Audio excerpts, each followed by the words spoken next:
Mungkin nilai dari rakyat lebih dari nilai yang saya terima beberapa hari yang lalu di Jakarta. Di Jakarta saya hanya dapat nilai 11 dari 100. Tapi hari ini saya rasanya mendapat 99 dari 100.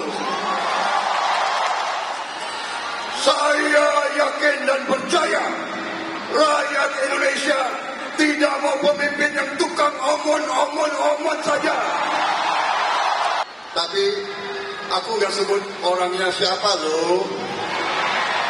Sorry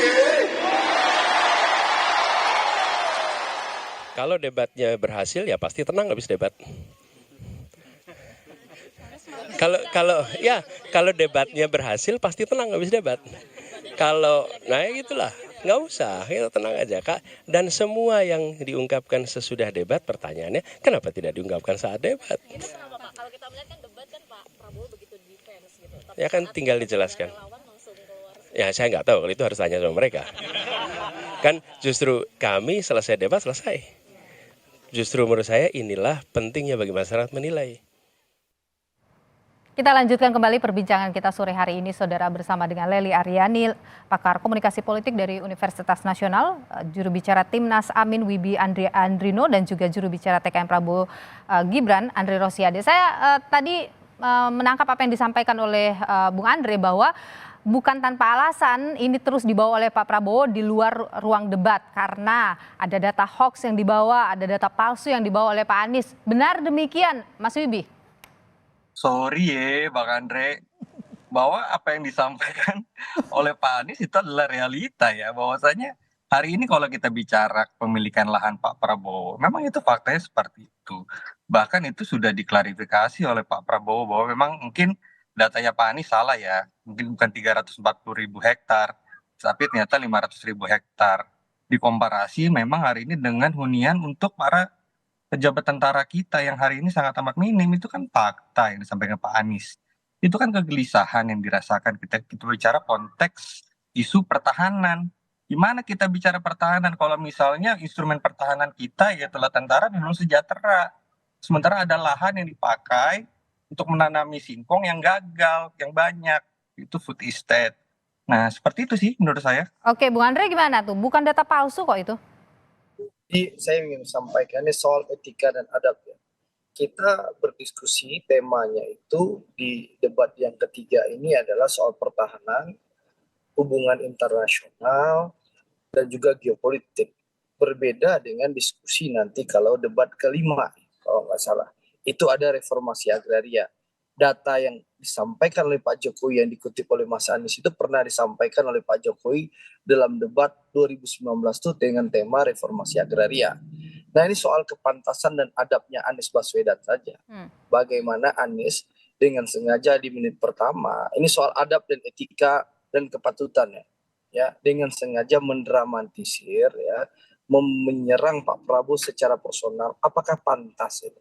Ya, urusan tanah HGU-nya Pak Prabowo, HTI-nya Pak Prabowo secara personal itu diasumsikan seakan-akan Pak Prabowo tidak bertanggung jawab dengan prajurit. Pak, apalagi Anies itu kan memang hanya raja omon-omon. Beda dengan Pak Prabowo yang sudah mempertaruhkan jiwa dan nyawanya. Sebentar, jangan biasain dibantah. Oke, Mas Wibi, ini ada adab, ada etika. Jadi Nah, itu sudah mirip-mirip kan? Oke, tahan dulu Mas Wibi, maaf. Tadi saya Wibi bicara, saya nggak komentari. Mbak Nilu juga memberikan kesempatan. Baru saya ngomong berapa detik langsung. Oke, dilanjutkan Bung Andre. Nah, oke. Yang saya kan ingin objektivitas dan fair aja. Jadi begini, Nilu ya.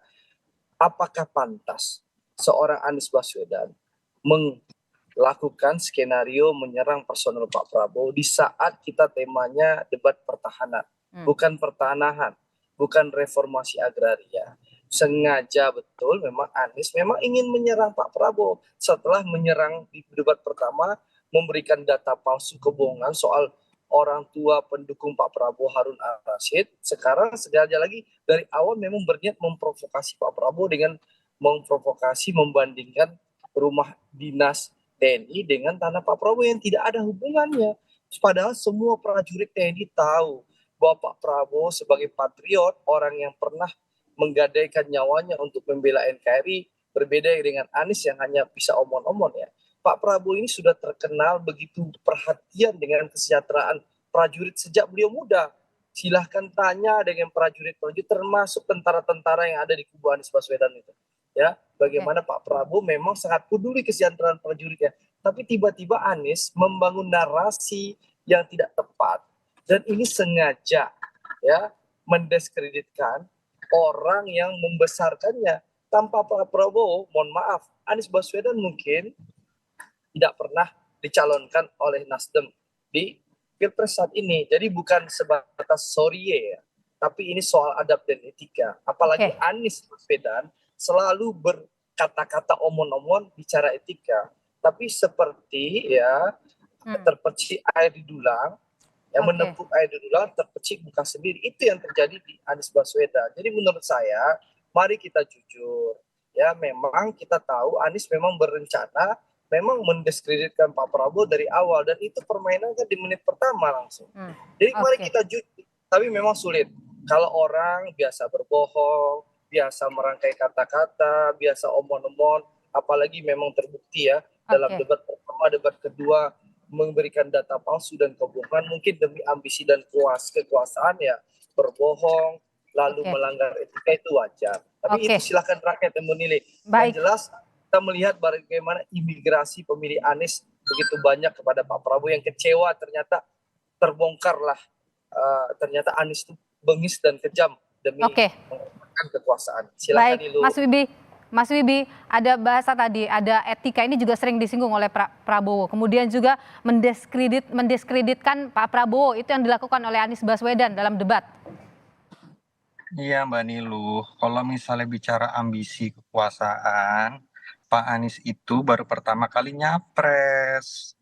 Kalau bicara ambisi kekuasaan, yang nyapres berkali-kali itu siapa? Jadi di sini kita juga harus melihat bahwasanya hari ini kita bicara etika. Ya kita bicara etika, ditanyakan etika. Apakah Pak Prabowo setuju dengan putusan daripada MK terkait dengan etika itu kan? Pertama kali dalam debat pertama. Ini etika itu penting. Sekarang kalau bicara adab, kalau bicara berkata umpatan kasar, memprovokasi daripada pendukung, itu apakah itu adab yang baik? Kita kan melihat suatu keteladanan di situ. Kalau beliau adalah patriot, dia akan jaga pendukungnya agar tidak saling serang satu sama lain. Dia malah menenangkan, bukan ngajak perang. Seperti itu Mbak Nilu. Oke, baik. Saya ke Bu Lely. Bu Lely, sebenarnya kalau kita lihat ya, apa yang terjadi, tentu kita sebenarnya inginnya lebih tenang ini. Ada ide dan gagasan yang ditawarkan kepada masyarakat. Apa yang harusnya ditawarkan oleh para capres kepada masyarakat supaya bisa nyampe begitu visi misi yang mereka bawa singkat saja. Pertama memang kita kritik dulu nih soal panelis. Sebenarnya kemarin kalau panelis berfungsi bisa bertanya langsung kan yang pegang data itu panelis. Yang pinter itu panelis kan. Oke Pak Prabowo jawaban Anda begini, kita punya data sekian. Coba Anda kembali jelaskan. Dari format debat. Itu dari format debatnya juga. Jadi udah 3 kali nih panelis tidak pernah berfungsi. Jadi cuma ngambil kertas sehingga benar-benar tidak terlihat lah bagaimana kapasitas itu sehingga mereka berdebat masing-masing kandidat. Selain itu apa? Nah, itu yang menjerumuskan ya akhirnya karena data yang dipegang oleh salah satu kandidat belum tentu benar menurut kandidat lain. Tapi masalahnya kandidat lain harusnya mempunyai data tandingan. Nah kemarin itu tidak selesai sekali lagi karena tidak ada data tandingan. Soal etika bisa diperdebatkan di debat juga sebenarnya kan. Mas Anies, Anda menjawab begini, Anda sebenarnya salah karena saya punya data yang seperti ini. Terus Anda nggak boleh ngomong ini masalah pribadi. Tapi kan ada pembelaan juga dari kubunya Anies soal tanah itu diperdebatkan juga dulu oleh Pak Jokowi sama Pak Prabowo. Jadi hanya melanjutkan katanya. Menurut saya nih lo ya. nanti ada debat keempat sama debat kelima.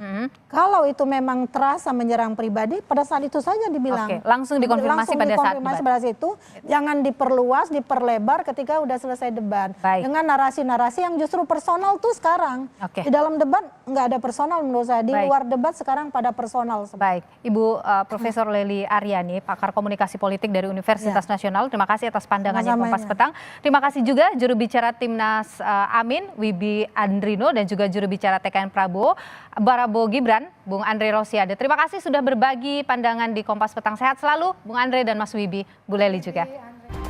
Saudara calon presiden nomor urut 2 Prabowo Subianto kembali menyinggung nilai 11 dari 100 yang diberikan Anies Baswedan saat debat. Prabowo pun menyebut rakyat tak akan memilih pemimpin yang hanya omon-omon saja.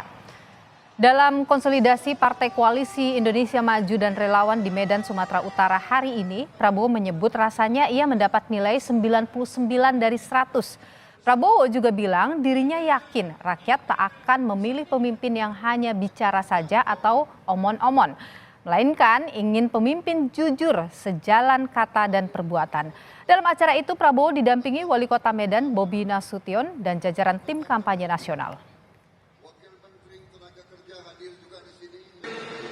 Mungkin nilai dari rakyat lebih dari nilai yang saya terima beberapa hari yang lalu di Jakarta. Di Jakarta saya hanya dapat nilai 11 dari 100. Tapi hari ini saya rasanya mendapat 99 dari 100. Saya yakin dan percaya rakyat Indonesia tidak mau pemimpin yang tukang omon saja. Tapi aku nggak sebut orangnya siapa loh. Sorry ya.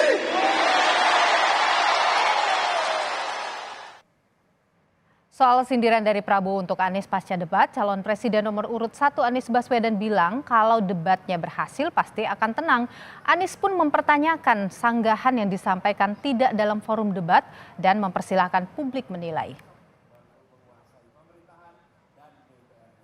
Kalau debatnya berhasil ya pasti tenang habis debat. Kalau debatnya berhasil pasti tenang habis debat. Nah ya gitulah, nggak usah, kita tenang aja Kak. Dan semua yang diungkapkan sesudah debat, pertanyaannya kenapa tidak diungkapkan saat debat? Ini kenapa Pak? Kalau kita melihat kan debat kan Pak Prabowo begitu defense gitu. Tapi Ya kan saat tinggal debat dijelaskan. relawan langsung keluar. Ya saya nggak tahu, kalau itu harus tanya sama mereka. Kan justru kami selesai debat selesai. Justru menurut saya inilah pentingnya bagi masyarakat menilai. Sepekan sudah saudara debat ketiga Capres berlangsung, namun Capres nomor urut 2 Prabowo Subianto terus mengungkit pernyataan Anies dalam debat ketiga. Sikap Prabowo ini belakangan disindir Anies Baswedan. Apa yang disasar oleh Prabowo lewat pernyataan dan juga sindiran kerasnya untuk Anies usai debat? Kenapa silang pendapat kerap terjadi antara Anies dan juga Prabowo? Kita ulas saudara lebih lengkap pada sore hari ini bersama narasumber yang sudah bergabung di Kompas Petang. Di studio sudah hadir pakar komunikasi politik Universitas Nasional Lely Aryani.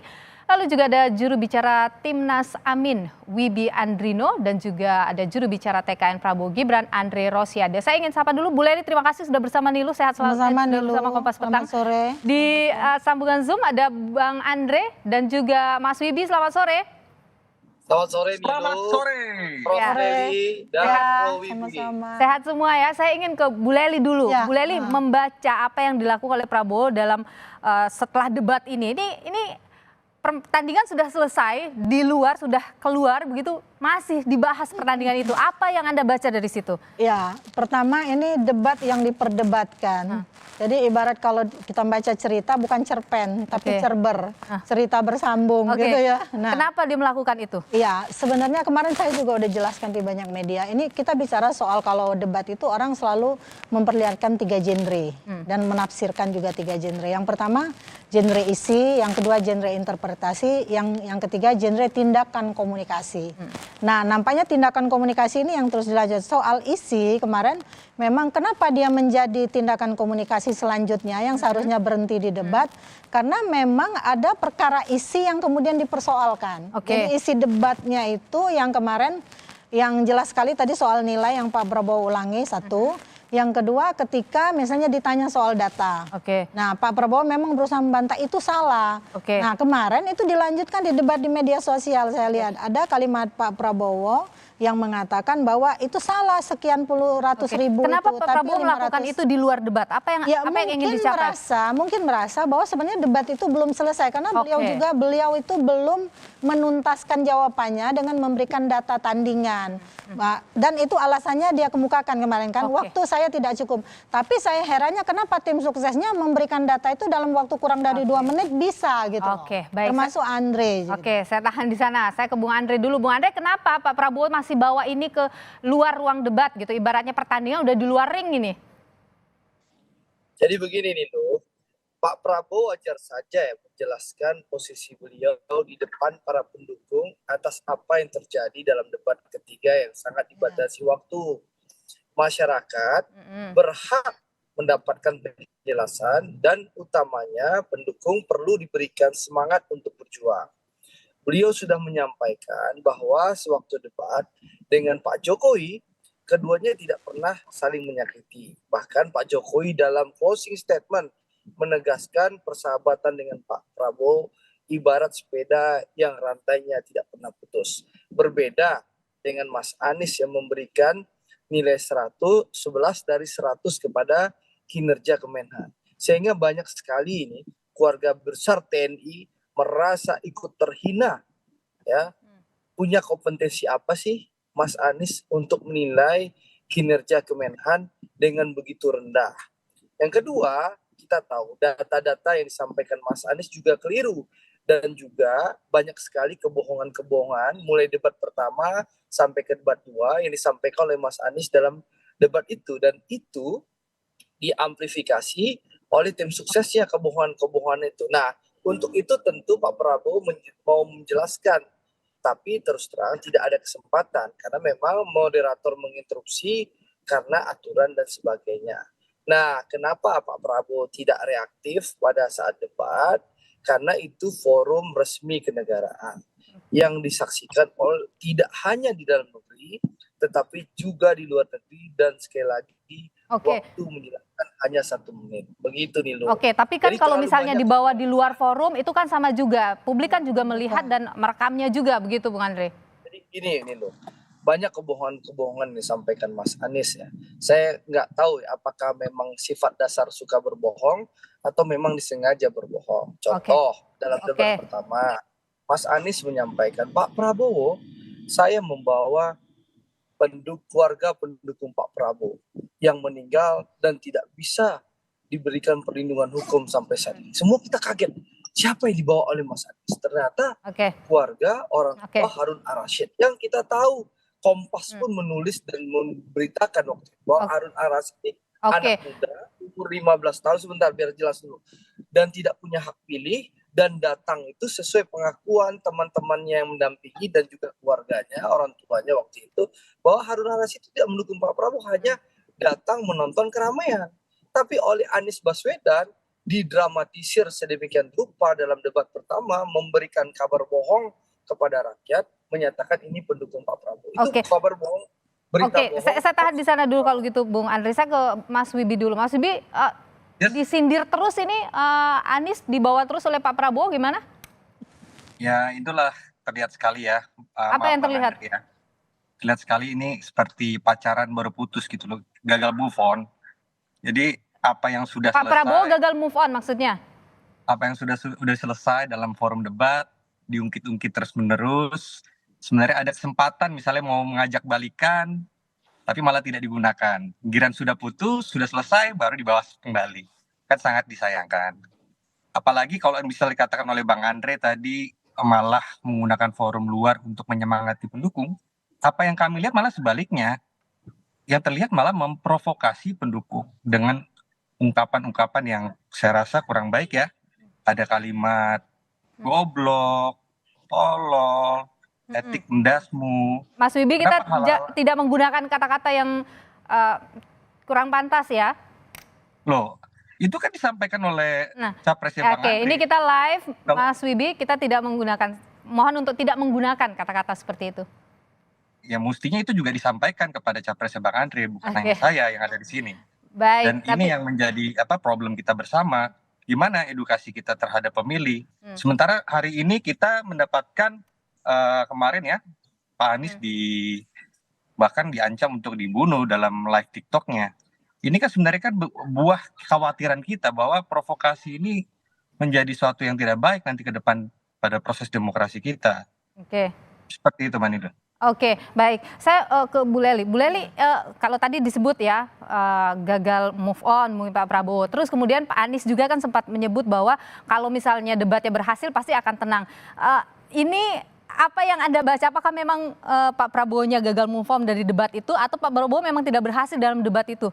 Ya. Sehingga dibawa keluar terus. Pertama, memang kita memberikan standar yang sama kepada ketiganya. Itu harus kita ulang-ulang terus ini loh, yaitu bahwa ketiganya adalah calon presiden. Jadi standar emosional, kapasitas pengetahuan, logika berpikir semuanya kita anggap sama. Gitu ya. Ketika dalam proses debat berlangsung perdebatan yang saya bilang tadi sebenarnya ini karena debat yang belum selesai jawabannya. Karena itu yang membuat Pak Prabowo juga merasa gondok, atau ketika sehari itu Pak Prabowo belum membawa data yang padahal jawabannya ringkas. Karena tim suksesnya menjawabnya ringkas banget itu saya lihat. Oh Mas Anies data Anda salah, yang data di saya begini karena Anda Google-nya itu, saya Google-nya ini. Sebenarnya selesai di sana. Tapi ini tadi tingkat emosional orang itu kan berbeda, gaya komunikasi orang juga berbeda. Pola komunikasi yang dibangun juga berbeda. Kalau Pak Prabowo karena udah 3 kali ikut debat kita jadi hafal kan di debat calon presiden. Memang beliau sering memperlihatkan gestur yang kadang lucu, emosi gitu kan. Agak marah sedikit tapi juga mudah tersenyum. Kemarin sebenarnya di debat itu Pak Prabowo terlihat seperti melankolis sebenarnya. Tapi memang tindakan lanjutan, tindakan komunikasi dalam genre ini yang mengakibatkan ini tidak selesai. Pertama, komentar Pak Prabowo tentang kalimatnya Anies juga bolak-balik. Jadi memang tidak tuntas gitu ya. Jadi karena memang tidak tuntas di debat gitu ya. Jadi seperti lingkaran setan loh komunikasinya itu, nggak mau saling, dua-duanya nggak mau memutus. Baik. Bang Andre, ini Pak Anies ini sempat menyebut ya kalau misalnya debatnya berhasil pasti tenang begitu. Bagaimana Anda melihat tanggapan itu? Apakah memang debat kemarin tidak berhasil ya bagi Pak Prabowo? Jadi ini loh kita ingin meluruskan tadi kebohongan-kebohongan yang disampaikan oleh Mas Anies. Kan kita tahu Mas Anies itu berbohong, makanya Pak Prabowo ingin meluruskan dan kita semua ingin meluruskan. Mulai tadi yang pertama itu, yang di debat kedua apa sih kebohongan Mas Anies menuduh Pak Prabowo menggunakan anggaran 700 triliun membeli barang-barang.